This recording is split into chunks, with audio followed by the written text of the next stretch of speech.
আসলেই কি এই পুরো গণঅভ্যুত্থানটা মেটিকুলাসলি ডিজাইনড ছিল? 17 তারিখের পর থেকে জনগণের হাতে যায়। প্রাইভেট ইউনিভার্সিটি একটা বিশ্ববিদ্যালয়েও কোনো ধরনের কোনো কমিটি ছিল না বৈষম্য বিরোধী ছাত্র আন্দোলনের। তাহলে এই আন্দোলন কিভাবে তারা তাদের প্ল্যানিংয়ের মধ্যে নিয়ে আসতে পারে? এটা মেটিকুলাসলি ডিজাইনের কথা বলেন, তাইলে এখানে যে প্রত্যেকটা ঘটনা ঘটলো, প্রত্যেকটা লাশ পড়লো, প্রত্যেকটা রক্ত জ্বললো, প্রত্যেকটা ব্যক্তির অঙ্গহানি হলো, প্রত্যেকটা দায় কিন্তু আপনাকে নিতে হবে। এই যে 17 তারিখ এবং 18 তারিখে যে লাশগুলো পড়েছে, যে মানুষগুলো শহীদ হয়েছেন, এই মানুষগুলো কি তাইলে আপনারা মেটিকুলাসলি ডিজাইন আপনাদের প্ল্যানিংয়ের অংশ হিসেবে তাদেরকে আপনারাই খুন করেছিলেন? একটা কথা বলেছেন তিনি বলেছেন মেটিকুলাস ডিজাইন হলে সমস্যা কোথায়? অর্থাৎ গণঅভ্যুত্থানকে তিনি মেটিকুলাস ডিজাইন এটা প্রতিষ্ঠা করার চেষ্টা করতেছেন। আমরা 5 আগস্ট পরবর্তী সময় দেখতে পেয়েছি সর্বপ্রথম মেটিকুলাসলি ডিজাইনড এই শব্দটা, এই টার্মটা ব্যবহার করেছেন খোদ ডক্টর ইউনূস। ক্লিনটন ফোরামের প্রোগ্রামে তিনি সবার সামনে পরিচয় করিয়ে দেন মাহফুজ আলমকে একজন তরুণ যোদ্ধা হিসেবে, তরুণ চেঞ্জ মেকার হিসেবে, এবং তিনি বলেন এই পুরো প্ল্যানিংটা তার করা, এবং এই পুরো প্ল্যানিংটা, এই যে পুরো গণঅভ্যুত্থানটা, পুরো বিজয়টা ছিল মেটিকুলাসলি ডিজাইনড, ওয়েল অর্গানাইজড। আসলেই কি এই পুরো গণঅভ্যুত্থানটা মেটিকুলাসলি ডিজাইনড ছিল? গত কয়েকদিন আগে তিনি তার ফেসবুক প্রোফাইলে লিখেন গণঅভ্যুত্থান যদি মেটিকুলাসলি ডিজাইনড হয় তার সমস্যাটা কোথায়? এবং এটা প্রতিষ্ঠা করতে গিয়ে তিনি 69 গণঅভ্যুত্থানের কথা আনেন, বিহারি হত্যার কথা আনেন, 71 সালের মুক্তিযুদ্ধের কথা আনেন। অর্থাৎ পুরো জায়গা জুড়ে পুরো বিষয়গুলোকে তিনি মেটিকুলাসলি ডিজাইনড, এবং এটা গণ আন্দোলন না, স্বতঃস্ফূর্ত আন্দোলন না, এটা প্রতিষ্ঠা করার চেষ্টা করে যাচ্ছেন। আমরা দেখব তিনি কিভাবে ইতিহাসের বিকৃতি ঘটাচ্ছেন খুব ইন্টেনশনালি। দেখেন 1971 সালের মুক্তিযুদ্ধ ছিল বাংলাদেশের গণমানুষের মুক্তির সংগ্রাম। কিন্তু ভারত কি বলে, পাকিস্তান কি বলে? ভারত এবং পাকিস্তান তারা বলে এটা ভারত পাকিস্তান দ্বৈত যুদ্ধ, এটা বাংলাদেশের স্বাধীনতার যুদ্ধ না, বাংলাদেশের গণমানুষের আপন জনতার যুদ্ধ না। কিন্তু আমরা তো সেটা মানতে পারি না। এই 1971 সালের মুক্তিযুদ্ধ অবশ্যই বাংলাদেশের স্বাধীনতা যুদ্ধ।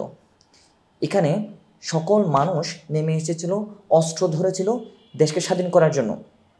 আপনি যখন এই যুদ্ধকে, 1971 সালের যুদ্ধকে পাকিস্তান ভারত যুদ্ধ বলে প্রমাণ করতে পারবেন, তখন কিন্তু পাকিস্তান আমাদের উপর এত বছর ধরে যে নিপীড়ন চালিয়ে এসেছিল, বৈষম্য করে এসেছিল, সেটা কিন্তু আর প্রতিষ্ঠিত হয় না।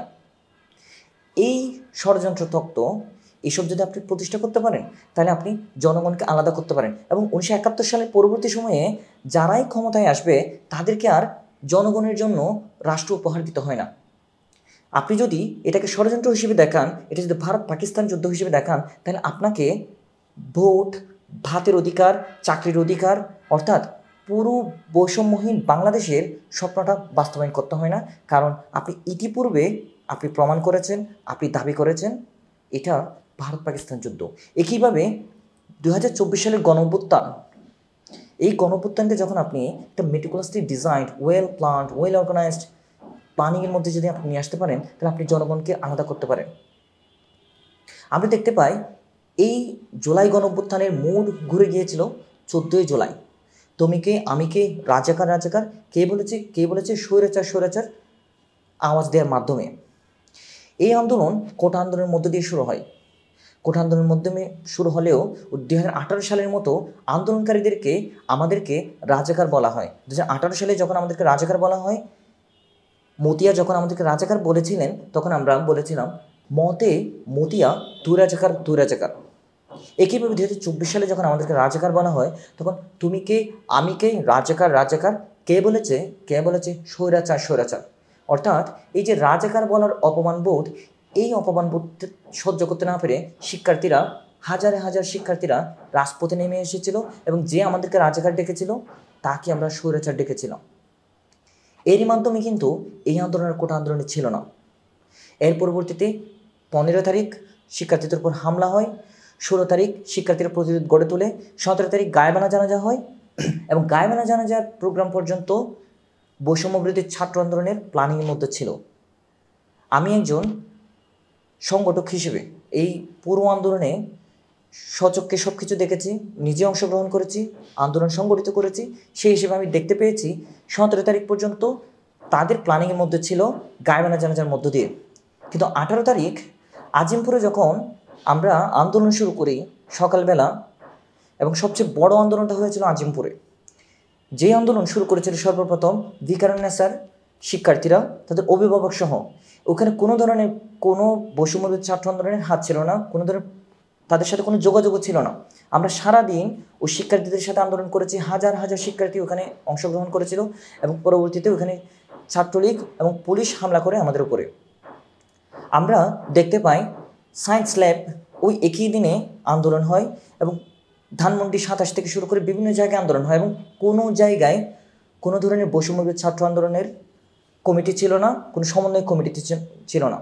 আপনাদের জ্ঞাতার্থে বলি, প্রাইভেট ইউনিভার্সিটির শিক্ষার্থীরা সর্বপ্রথম নামে 17 তারিখ, এবং 17 তারিখ গায়েবানা জানাজার দিন তারাও ব্র্যাক ইউনিভার্সিটি বা ওই এলাকায় তারা নামে। 18 তারিখ যখন ঢাকা বিশ্ববিদ্যালয় পুরোপুরি বদ্ধ ছিল, সকল ধরনের সামরিক বাহিনী যখন দখল করে রেখেছিল ঢাকা বিশ্ববিদ্যালয়, আজিমপুরে যখন আন্দোলন হচ্ছিল, তখন 18 জুলাই প্রাইভেট ইউনিভার্সিটির শিক্ষার্থীরা হাজারে হাজারে নেমে আসে, এবং ওই দিন তাদের উপর ক্র্যাকডাউন নেমে আসে, তাদেরকে হত্যা করা হয়।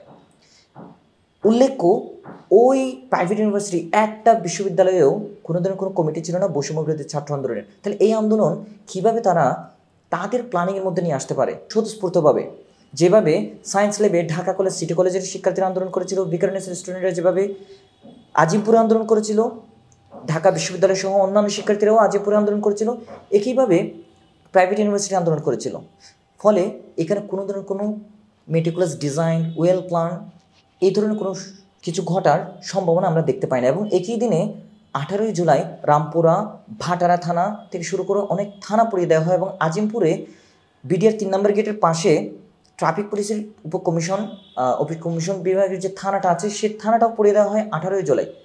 ফলে আপনি যদি এটা মেটিকুলাসলি ডিজাইনের কথা বলেন, তাইলে এখানে যে প্রত্যেকটা ঘটনা ঘটলো, প্রত্যেকটা লাশ পড়লো, প্রত্যেকটা রক্ত ঝরলো, প্রত্যেকটা ব্যক্তির অঙ্গহানি হলো, প্রত্যেকটা দায় কিন্তু আপনাকে নিতে হবে। তাহার করি তখন তারা চানকারপল্লির ওইদিকে গিয়ে তারা আমাদের উপর প্রথম হামলাটা করে।